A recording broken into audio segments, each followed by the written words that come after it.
오늘 말씀은 열왕기상 13장 7절부터 22절에 있는 말씀으로 여호와의 말씀이 내게 명령하여 라는 제목으로 하나님 말씀 증거하겠습니다. 혹시 우리 성도님들은 하나님의 말씀을 들어보신 적 있으십니까? 말씀을 들어보신 적 있는가?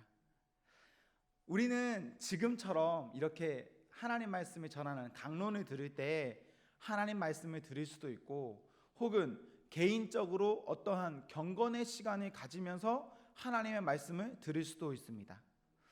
때로는 어떤 평범하지 못한 아주 기발한 어떠한 것으로 하나님께서 주시는 말씀 혹은 어떠한 마음의 소리를 듣는다고도 합니다. 우리 성도님들은 어떻게 하나님의 말씀을 듣고 있습니까? 예배 자리에 나와서, 혹은 개인적으로 말씀을 보면서, 혹은 하나님과 기도 등의 어떤 깊은 교제를 통해서 어떻게 하나님의 음성, 말씀을 듣고 있습니까? 저는 우리 신앙생활하는 온 성도에게 하나님의 말씀 듣는 은혜가 있기를 기도합니다.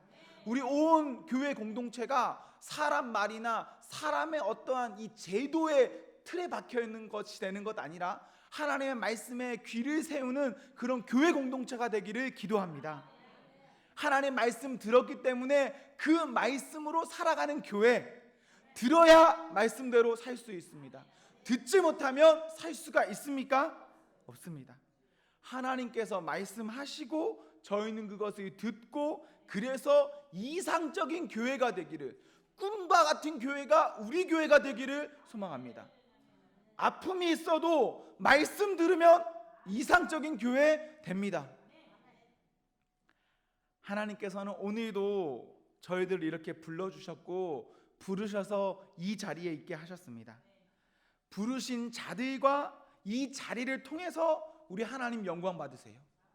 하나님께서는 이 자리, 이곳에 있는 이 사람들을 통해서 영광 받습니다. 그런 의미에서 우리 교회가 갖는 의미, 그런 의미에서 이 자리에 앉아있는 성도들이 갖는 의미는 어마어마합니다. 술집에서 하나님 영광 받으십니까? 조계종에서 하나님 영광 받으십니까? 물론 어떤 사람들은 그럴 수 있다라고도 말하는 사람 있지만요, 전 그렇게 생각하지 않습니다. 은혜 받을 수 있는 곳과 은혜를 돌릴 수 있는 사람은 존재합니다.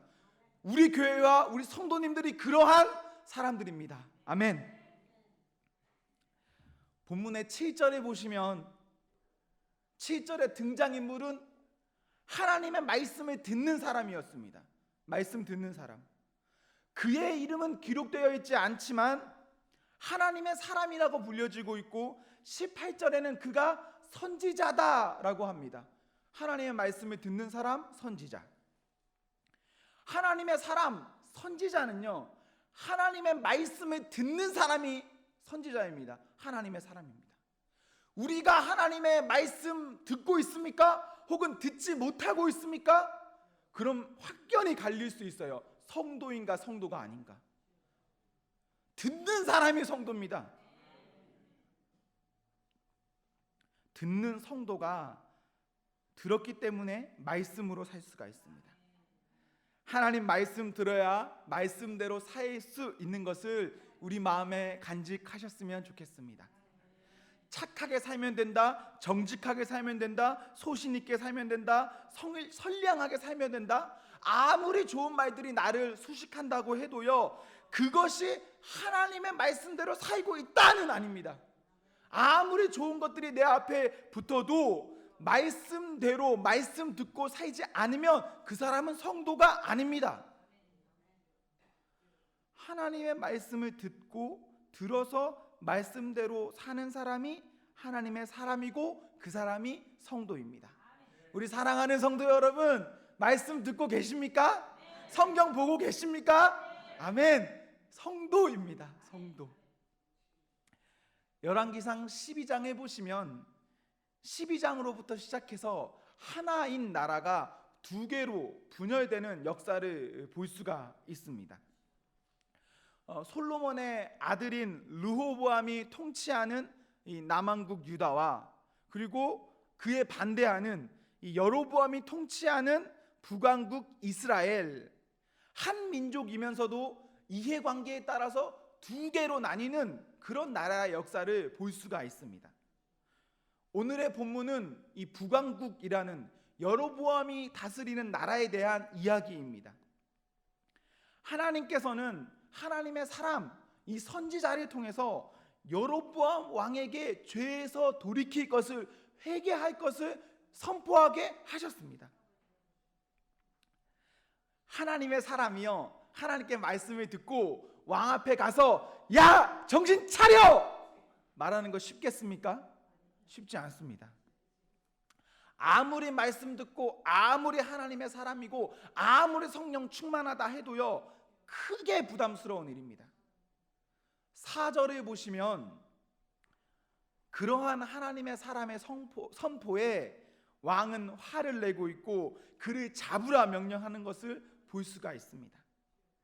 하나님의 사람은 비록 어려운 일이지만 하나님 앞에 말씀대로 열심히 살려고 노력하는 사람이었습니다.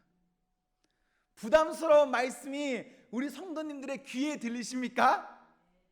부담스러운 말씀이 들려도 그것대로 살려고 부단히도 애쓰셔야 합니다. 그래야 성도입니다.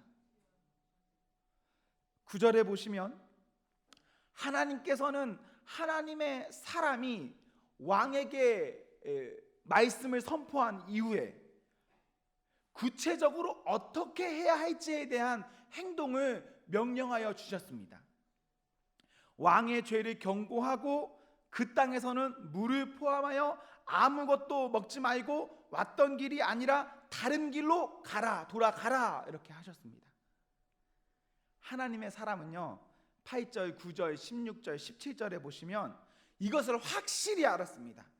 하나님이 본인에게 무엇이라고 하신지에 대해서 확실히 알았습니다. 그리고 확실히 그 안 것을 그렇게 살려고 노력했습니다. 왕의 초청이든 그 지역에 사는 선지자의 초청이든 거부했습니다. 하나님 말씀대로 선포했고 자신이 누릴 수 있는 것이 있었지만 누리기를 버리고 하나님 말씀대로 그 길로, 왔던 길이 아니라 다른 길로 돌아가려고 그렇게 애쓰는 사람이 하나님의 사람 선지자였습니다. 그런데 18절에 보시면 이상한 일이 일어납니다. 하나님의 사람에게 한 늙은 선지자가 접근해 하나님의 말씀이라고 하면서 같이 식사하자라고 합니다. 정말 열심히 말씀대로 살려고 하는데 거부한다고 거부는 해보는데 누군가 다가와서 내가 믿는 하나님의 이름으로 그 사람도 하나님이 나에게 이렇게 말씀하셨다, 그래서 너가 나와 같이 가자, 이렇게 이야기를 합니다. 18절 후반절에 보시면 속임이었다라고 기록되어 있어요. 속임이었다. 선지자가 선지자를 속였다라는 것입니다. 선지자가 전하는 하나님의 말씀에 또 다른 선지자는 그 말을 듣고 흔들리고 그 말을 듣고 다른 선지자의 말을 듣고 따라 길을 나섰습니다. 19절에 보시면 그와 함께 했습니다. 왔던 길을 다른 길로 간 것이 아니라 왔던 길을 다시 돌아갔습니다. 떡을 먹었고 물을 마셨습니다. 18절과 같은 상황은 좀 어려운 상황입니다. 우리 안에 아무리 확신에 찬 말씀이 있다 하더라도 누군가 다가와서 나에게 하나님 운운하면 그래도 우리 성도님들, 여러분들이 확신하는 그 말씀 지킬 수가 있습니까? 혹시 의심이 들지는 않겠습니까? 혹시 다시 한번 생각해 보지는 않을까요? 18절처럼 다가오면요, 누구나 흔들릴 수도 있고 누구나 무너질 수 있습니다. 이런 점에서 말씀을 전하는 저 같은 사람, 그리고 말씀이 듣는 우리 온 성도들이요, 하나님의 말씀에 대한 거룩한 부담이 있어야 합니다. 저는 잘 전해야 하고요, 우리 성도님들은 잘 들어야 합니다. 말씀을 잘 들어야 합니다. 20절에서 22절에 보시면 하나님의 사람은 어떤 예언을 듣습니까? 쉽게 말하면 이런 예언입니다. 왜 너는 순종하지 않았는가? 왜 너는 처음 내가 내게 한 그 말을 순종하지 않았는가? 라는 책망을 받습니다. 이해가 되십니까? 하나님의 사람이 도대체 무슨 잘못이 있습니까? 하나님의 말씀 따르려고 노력하다가 다른 선지자의 속임에 의해서 넘어진 것 아닙니까? 굳이 따지자면 이 선지자가 문제가 아니라 늙은 선지자가 진짜 나쁜 선지자라고 생각은 되지 않으십니까? 그런데 하나님께서는요, 늙은 선지자를 책망하는 것 아니라 본문의 주인공 되는 선지자, 하나님의 사람을 책망하세요. 왜 그 사람이 책망받아야 합니까? 애쓰다 넘어진 사람인데. 뭔가 불공평하고 억울해 보이는 본문은 아닙니까? 본문을 통해서 우리는 세 가지 정도를 생각해 볼 수가 있습니다. 첫 번째로는 하나님께서 하나님의 사람에게 무엇이라 말씀하셨는가? 하나님께서 하나님의 사람에게 무엇이라 말씀하셨는가? 8절과 9절과 16절과 17절을 보시면 하나님께서는 떡과 물을 먹지 말고 왔던 길로 돌아가지 말라 하셨습니다. 본 구절에서 놓치지 말아야 할 것은 장소적 개념입니다. 장소적 개념. 이곳과 거기서라는 말입니다. 하나님께서 원하시는 것은 무엇을 먹느냐의 문제가 아닙니다. 어디에서 하느냐의 문제입니다. 유다에서 온 선지자가 이스라엘에서 무엇인가를 한다, 식사를 함께 한다는 것은 화친한다는 의미를 갖습니다. 하나님의 경고의 말씀을 전하러 온 선지자가 죄된 이스라엘 여로보암의 나라에서 그와 화친한다라는 의미를 갖습니다. 본문의 배경, 그 장소는 13장 1절에 보시면 베델이라고 나와 있습니다. 베델. 여로보암 왕이 베델에서 무엇을 하였냐면 12장 25절과 33절 이 내용을 보시면 하나님의 사람들이 하나님께 예배드리러 가는 것을 막기 위해서 베델에 금송아지 우상을 만들고 자기 마음대로 절기 예배드리는 날이 만들었던 사람이 여로보암이고 그곳이 베델입니다. 이런 여로보암의 죄 때문에 하나님께서는 하나님의 사람을 그곳에 보내셨는데 그곳에서 그러한 일을 하고 있는 사람들과 함께 식사를 한다. 평범하게 본문을 보고 넘어가시면 별 문제가 안 되지만 화친이라는 의미로 이 본문을 보자면 하나님의 사람의 행동은 그렇게 옳지는 않습니다. 화친한다면 하나님의 뜻이 온전히 세워지는 것입니까? 하나님의 말씀을 전하러 갔는데 그 말씀이 잘 전달된 것입니까? 아닙니다. 내가 말로 어떻게 선포했든 내 행동이 다른 것을 가리키고 있다면 말한 것은 아무런 의미가 없습니다. 말과 행동이 다른 신앙, 여러분 그 사람을 인정할 수 있습니까? 예. 말과 행동, 이건 신앙생활에서도 너무너무 귀중한 내용입니다. 하나님께서 무엇이라 말씀하셨는지 성도는 세심히 귀 기울이셔야 합니다.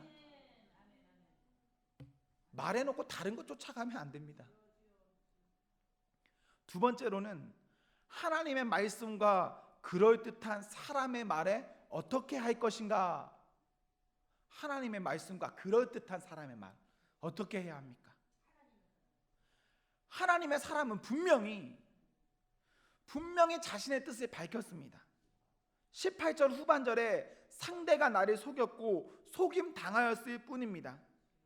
선지자인 상대 늙은 선지자의 이 말은 마치 하나님의 말씀과도 같았습니다. 하나님의 말씀과 같았을 뿐이지 하나님의 말씀은 아닙니다. 22절에 하나님의 말씀을 어기지 않으셔야 합니다. 하나님의 명령을 지키셔야 합니다. 내가 처음 하나님께 들은 말씀과 다른 사람이 하나님께 들은 말씀이 다릅니까? 그래서 충돌하고 있습니까?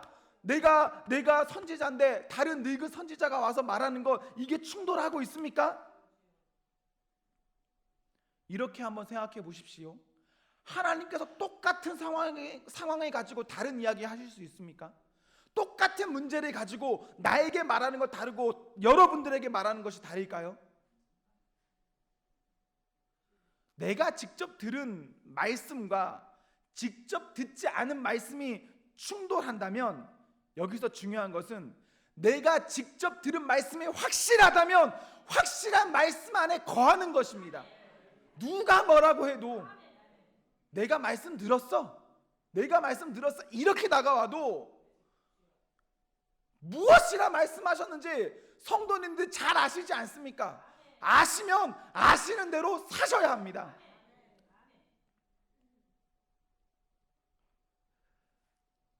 이것은 고집을 부리라는 말 아닙니다. 잘못하면 고집 부리는 것으로 비칠 수 있어요. 확실한 말씀 아래서는요, 확실한 말씀을 지키는 것이고 그것은 절대 고집이 아닙니다. 우리는 고집 부리지 말아야 될 것을 고집 부리고 오히려 꼭 챙기고 고집 부려야 될 것에는 오히려 여유롭죠. 왜 나에게 하신 확실한 하나님의 말씀이 있는데 다른 사람의 말에 흔들립니까? 확실한 말씀에 거하셔야죠. 말씀이 성경이 약속하고 있다면 그 약속을 믿으셔야 합니다. 하나님께서 말씀하셨습니까? 그렇다면 하나님 말씀에 따른 올바른 판단을 하셔야 합니다. 세 번째로는 하나님의 말씀과 내 욕구가 부딪힐 때 어떻게 할 것인가? 말씀이 있고 내가 원하는 것 있습니다. 부딪히시죠? 어떻게 해야 합니까? 8절, 9절, 17절에 보시고 그리고 16절에 한번 보십시오. 8절과 9절과 17절과 16절 조금의 차이가 있습니다. 8절에 보시면 아니고 8절에 보시면 아니하고 아니하리니 9절에 보시면 말며 말고 말라 17절에 보시면 말고 말며 말라 그리고 16절에 보시면요 못하겠고 못하겠으며 아니하고 아니하리니 라고 기록되어 있어요. 비슷하시죠? 별 차이 없어요. 그런데 이 구절들을 비교해 보시면 하나님의 사람이 하나님의 말씀을 듣고 그대로 전할 때 말씀 듣고 그대로 전할 때는 확고하게 말며 말고 말라라는 명령어를 사용합니다. 반면에 자신의 의견이 반영되는 이 16절과 같은 절에서는 못하겠고 못하겠으며 라고 말합니다. 그래서 이 자동사가 타동사에 의해서 영향을 받아요. 하나님의 말씀이 자신의 감정에 의해서 생각에 의해서 영향받는 상황으로 넘어갑니다. 그래서 16절에 보시면요 16절의 말은요 어쩔 수 없는 듯한 무엇인가 여지를 남겨두는 말씀으로 볼 수가 있어요. 명령이 아니라 확실한 것이 아니라. 다시 8절과 16절만 한번 비교해서 보십시오. 어떤 차이가 있습니까? 8절은 누가 봐도 죄라고 단정 지을 수 있는 건 욕먹을 사람에게는 하나님의 사람이 말씀 그대로 전합니다. 나쁜 놈에게는 나쁜 놈이다라고 말하는 거예요. 그런데 16절에는요 늙은 선지자라고 나와 있죠. 선지자이고 자신의 선배라고 할 수 있는 사람에게는 혹은 굳이 욕을 먹을 필요가 없는 사람인 것 같은 사람에게는요 제가 어쩔 수 없습니다라는 뉘앙스를 남겨요. 조금 다릅니다. 나쁜 놈에게 나쁘다라고 말하는 건 쉽지가 않아요. 그런데 좋아 보여요. 멀쩡해 보여요. 그 사람에게 하나님이 나에게 말씀하셨기 때문에 내가 당신과는 안 합니다. 거부할 수 있어야 하는데 내 선입견이 작용하고 내 생각에 작용하다 보니까 어떻게 됩니까? 그렇게 하지 못해요.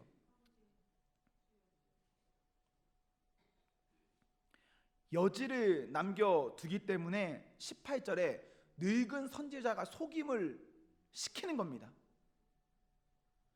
만약에 우리 온 성도님들이 저에게 단호하게 거절한다면 단호하게 거절하면 저도 성도님들에게 무엇인가 다시 한번 다가가기 어려울 겁니다. 그런데 그런데요, 저는 하고 싶은데요, 제가 하고 싶은데 이건 안 하는 게 아니고 못 하는 거예요, 전도사님. 이러면 어떻게 될까요? 얼마든지 접근할 수 있죠. 다시 한번 푸시해 볼 수 있는 겁니다. 다시 한번 권면, 다시 한번 무엇인가 말해 볼 수도 있게 되는 거예요. 흐리게 말씀에 대언하면 흐린 결과가 나타납니다. 흐리게 신앙생활하면 흐린 삶의 결과가 우리를 덮쳐옵니다. 그런 의미에서 우리는 좀 말씀에 강건하게 해야 될 필요가 있습니다. 주의 성수하는 것, 헌금 내는 것들, 교회 봉사하는 것들, 평일 이 공예배 참석하는 것들, 요즘 시대에는 어렵죠. 언제부터 이랬습니까? 그런 생각에서 우리가 먼저 버려서요, 더 강건한 생각을 가지고 말씀대로 살려고 우리는 노력해야 됩니다. 그렇게 하지 않으면 다 넘어갑니다. 하나님의 말씀은 어떤 명목이나 이유가 있어야 전할 수 있는 것 아닙니다. 하나님 말씀하셨다면 그 말씀 자체가 당당히 선포되어야 할 그것입니다. 하나님의 말씀과 내 욕구가 충돌할 때도 여전히 하나님의 말씀은 말씀으로 내 입에서, 우리의 말과 행동에서 선포되어야 할 것입니다. 우리 사랑하는 안암저희교회 성도 여러분, 예수 그리스도께서, 우리 주님께서 우리에게 무엇이라 말씀하셨습니까? 하나님께서 우리에게 무엇이라 말씀하셨고 그 말씀 때문에 우리가 어떻게 살아가야 하겠습니까? 하나님께서 우리에게 말씀하신 것, 명령하신 것, 약속하신 것, 언약하신 것 있다면 그 언약하신 그대로 살아가는 성도가 되기를 저는 기도합니다. 우리 사랑하는 성도 여러분, 하나님 말씀 들으십시오. 듣고 행하십시오. 성령 충만하십시오. 아멘. 그런 성도가 그 말씀 때문에, 우리 하나님 때문에, 그 말씀의 언약 약속 때문에 행복할 수가 있고 성령 충만할 수가 있습니다. 아멘.